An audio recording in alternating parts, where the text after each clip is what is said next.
Welcome to 99 TV. నేను ప్రియాంక. మహారాష్ట్ర రాజకీయాల్లో మళ్లీ థ్రిల్లర్ ఎపిసోడ్ నడుస్తోంది. కూటమిలో అంతర్గత లుకలుకలు, కోపాలు బయటపడ్డాయి. మాటల యుద్ధం బహిరంగమైంది. శివసేన నేతల వ్యాఖ్యలు, బీజేపీ నేతల్లో తీవ్ర ఆగ్రహం, షిండేని మళ్లీ సీఎం అని మంత్రులు చెప్పడంతో ఉమ్మడి ప్రభుత్వంలో సైలెంట్ ఫైటింగ్ మరింత ముదిరినట్టు తెలుస్తోంది. స్థానిక ఎన్నికల హీట్ కూటమి పార్టీలో వార్కు దారితీసిందా?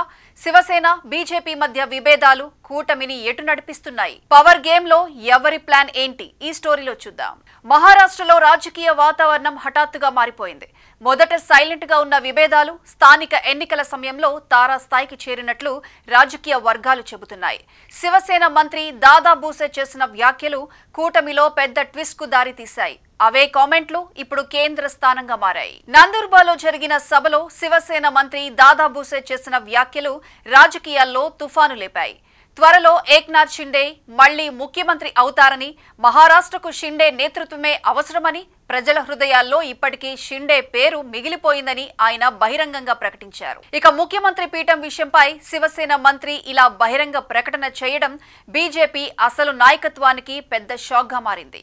అది సరిపోదన్నట్లు శివసేనకు చెందిన మరో ఎమ్మెల్యే నీలేష్ రాణే బీజేపీని నేరుగా టార్గెట్ చేస్తూ సంచలన ఆరోపణలు చేశారు. మాల్వాలో బీజేపీ కార్యకర్త ఇంటి నుంచి పోలీసులు 25 లక్షలు స్వాధీనం చేసుకున్నారని, అది ఓటర్లను ప్రభావితం చేయడానికి దాచిన డబ్బేనని, బీజేపీ డబ్బు రాజకీయాలతో ఎన్నికలు మలుపుదిద్దే ప్రయత్నం చేస్తోందని ఆయన ఆరోపించారు. ఇలా ఒకవైపు శివసేన మంత్రి షిండే కీర్తిగాథలు, మరోవైపు ఎమ్మెల్యే ఆరోపణల దాడులు రెండు పార్టీల మధ్య సైలెంట్ వార్ వేడెక్కిస్తున్నాయి. తాజా పరిణామాలపై బీజేపీ నేతలు తీవ్ర ఆగ్రహంగా ఉన్నారని తెలుస్తోంది. కూటమి అంటే కలిసుండటం, ఇదేం పద్ధతి అని బీజేపీలో అసహనం పెరగటం పరిస్థితిని మరింత క్లిష్టం చేస్తోంది. 2024 ఎన్నికల తర్వాత అధిక సీట్లు తెచ్చుకున్న బీజేపీ ఏక్నాథ్ షిండేను పక్కన పెట్టి ఫడ్నవీస్ ను ముఖ్యమంత్రిగా ఎన్నుకుంది. ఈ నిర్ణయం అప్పటి నుంచే షిండే వర్గానికి రుచించలేదు. మరి ఇప్పుడు ఆ అసంతృప్తే ఇలా బహిరంగ వ్యాఖ్యల రూపంలో బయటపడుతోందా అనే సందేహాలు బలపడుతున్నాయి. ఇప్పుడు ప్రశ్న ఒక్కటే, వివాదాలు పెరుగుతున్నాయి. విమర్శల పదును తెగదింపులకు సిద్ధమవుతున్న సంకేతాలు పెరుగుతున్నాయి.